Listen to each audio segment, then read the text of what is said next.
Sir बहुत शुक्रिया sir. Sir defence ministry के ऊपर कट मोशंस हैं। सर मेरा सिर्फ सिंपल कट मोशन है जो पाकिस्तान के अवाम की तरफ से डिमांड भी है और सर ये असल कट मोशन भी बनता है। सो सारी बात है सर, ये उसमें नहीं आ सकता था 1 रुपये में या 100 रुपये में, लेकिन सर डिमांड ये है कि डिफेंस मिनिस्टर को कट मोशन के टाइम पे डिफेंस मिनिस्टर से रिजाइन करना चाहिए क्योंकि sir he is not fit for the job. Sir इतने हमारे प्रेस्टिजियस इंस्टीट्यूशन हैं, अभी सर करीब ही पुलगाम वाक़े का बहाना बना के रात के अंधेरे में बुज़दिल भारत ने पाकिस्तान के ऊपर हमला किया। सर हमारी मसाजिद को, हमारी दरसगाहों को और सर हमारे निहत्ते अवाम को शहीद किया गया, जिसमें सर हमारे फौजी भाई भी शहीद हुए हैं। लेकिन डिफेंस मिनिस्टर सर उसी टाइम पे ये फरमाते हैं, एक इंटरनेशनल चैनल को इंटरव्यू देते हुए वो फरमाते हैं कि पाकिस्तान सुपर पावर के कहने पे टेररिस्ट पालता है। यानी कि सर वॉर और टेरर में 80,000 हमारे फौजियों की, हमारे सर जो APS के अंदर हमारे 300 से ज़्यादा बच्चों के सरों को शहीद करके सर फुटबॉल खेले गए वो, और सर मेरा अपना भाई जावेद आलम वजीर शहीद सर जो वॉर और टेरर के अंदर मून मार्केट में सर 21 साल का मेरा जवान भाई शहीद हुआ है। तमाम शहादा की डिफेंस मिनिस्टर ने बेहुरमती की है। सर मैं पार्लियामेंट के फ्लोर पे कहती हूँ कि पहले ही सर वो सियालकोट से हारे हुए हैं। सर इस डिफेंस मिनिस्ट्री को वो लीड करने के लिए डिफेंस मिनिस्टर इस काबिल नहीं है कि सर इस मिनिस्ट्री को करे, सर उनको रिजाइन कर देना चाहिए। सर मुझसे ज़्यादा बेहतर हमारे अपोजिशन लीडर बहुत ज़्यादा सर डिटेल में बात करेंगे। सर मैं सिर्फ क्रक्स में बात करती हूँ, सिर्फ 2-3 चीज़ों में।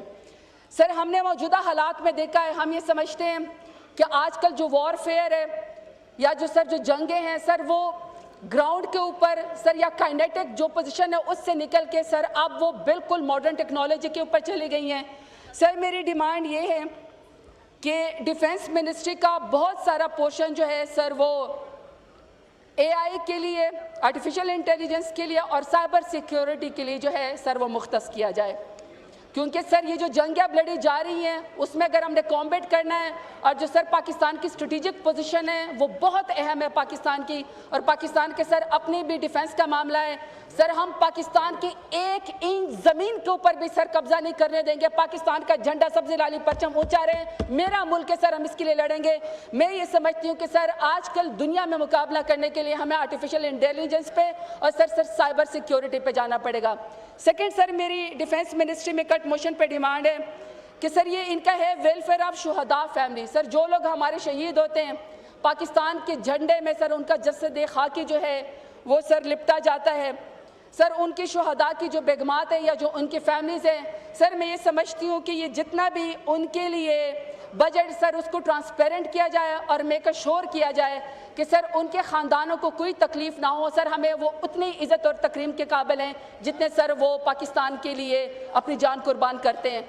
और सर मेरी आखिरी तीसरी डिमांड है, ये सर हम जितने भी हमारे साउथ पंजाब के लोग हैं सर ये हमने cut motion I think sir 11 के अंदर सर हमने दिया हुआ है। सर ये चूँकि एविएशन डिपार्टमेंट या एविएशन मिनिस्ट्री जो है सर ये डिज़ॉल्व होकर डिफेंस में चले गए और सर जो हमारी फ़्लाइट हैं ये सारी सर वो PI के थ्रू वहाँ से जाती हैं। सर मेरे डेरा गाजी खान के जो लोग हैं वो सर सबसे ज़्यादा मज़दूर तबका है, वो सर गसीम में, जद्दा में, रियाज में, सऊदी अरब कंट्रीज़ में सर वो रहते हैं। हमारे अपने डेरा गाजी खान एयरपोर्ट से भी सर अगर आप एक PI की फ़्लाइट शुरू कर दें तो यकीन करें सर हम अपना किराया, अपने एक्सपेंडिचर डेरा गाजी खान के अवाम खुद जो है सर वो अफोर्ड कर सकते हैं। मेरी सर इस कट मोशन में ये डिमांड है कि सर हमारी डेरा गाजी खान टू इस्लामाबाद और इस्लामाबाद से आगे सर जद्दा, रियाद, सऊदी अरब हमारे मजदूर तबके के लिए जो है सर उस फ्लाइट को दोबारा से सर उसको रिजॉल्व किया जाए और सर हमारे एयरपोर्ट के ऊपर भी काम किया जाए। बहुत शुक्रिया।